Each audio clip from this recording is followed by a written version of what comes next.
Earlier this week, the National Bureau of Statistics released its report on Nigeria's inflation rate.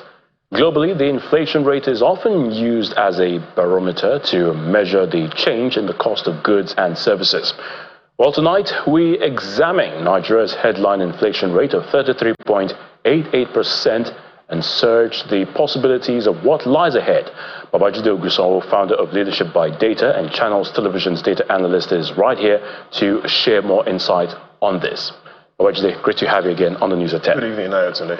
All right, so we're looking at the National Bureau of Statistics report on Nigeria's inflation rate. Some say that the rising cost of goods and services is not peculiar to Nigeria, but Babajide, let's look at the issue now. Is there any evidence that really shows, that Nigeria's inflation rate is caused mainly by forces outside Nigeria? The first is, speaking on evidence, what we have is there's enough evidence that we do not lack evidence about what's causing inflation in Nigeria. I'll repeat that again. Repeat that again, please, yes. We have enough evidence that we do not lack evidence about what is really causing inflation in Nigeria. The real question is, what are we doing with all of this evidence? What are we doing with all this evidence? Tonight, I come with some good and some bad news. I'd like to start with some of the bad news, and that's by looking at the fact of the week. Let's take a short quiz and look at and see if you can answer some of these questions. And if we take a look at the fact of the week, it allows us to understand where we are currently and the challenges that lie ahead of us. The fact of the week. The question is simple. Which of these countries' currency units is stronger than the Naira? Ghana, Benin Republic, Togo, Sudan, or all of the above? The situation we find ourselves today, the answer really is all of the above. The currency unit of Ghana, Benin Republic, Togo, Sudan, each of these currencies stronger than Nigeria's Naira. In simple terms, here's what I mean. With 16 cedis, you can get $1. With 184 Liberian dollars, you can get $1. With 601 Sudanese pound, you can get $1. With just a little over 622 West African francs, what we call the CFA, you can get... That's for Togo. That's for Togo and other West countries that use the CFA francs. You can get $1. To get $1 in Nigeria, you're now looking at about 1,700 Naira. So that is the challenge.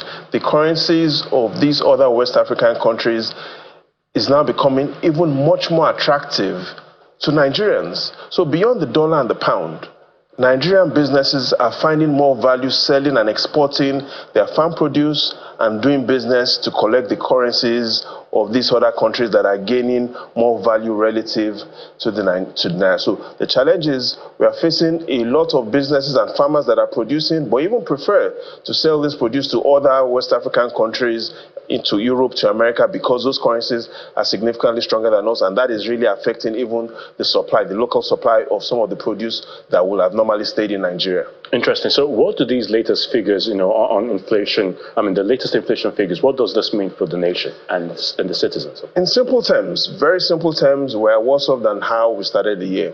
In January this year, when the National Bureau of Statistics released the official inflation rate, they put the number at 29.9%. That was the official inflation rate as of January.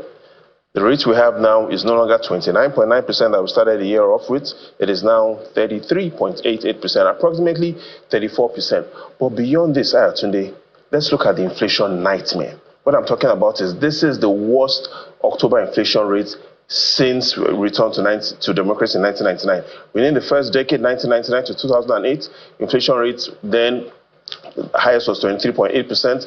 Look at the second decade, 2009 to 2018. The worst inflation then in the second decade was in 2016, 18.3%. And then as at the second decade post return to democracy, Nigerians felt that what they had seen in October 2016 was perhaps the worst. Now look at what has happened in all of the Octobers since 2019. We are now at 33.9%.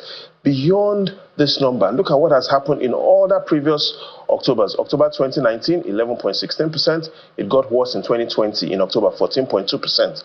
Got worse in 2021, got worse in 2022, got worse in 2023, and now even much worse than it was in 2023. We're now at 33.9%. In simple terms, since 2019, inflation rate, if we benchmark it to what has happened in previous Octobers, has consistently gotten worse. That is the challenge we have. The worst October since return to democracy in 1999, and we're currently worse than we were clearly when we started the year in January. All right, Babaji, as we round off, in 60 seconds, what is the situation, with the cost of food across the regions, especially as it relates with agricultural productivity?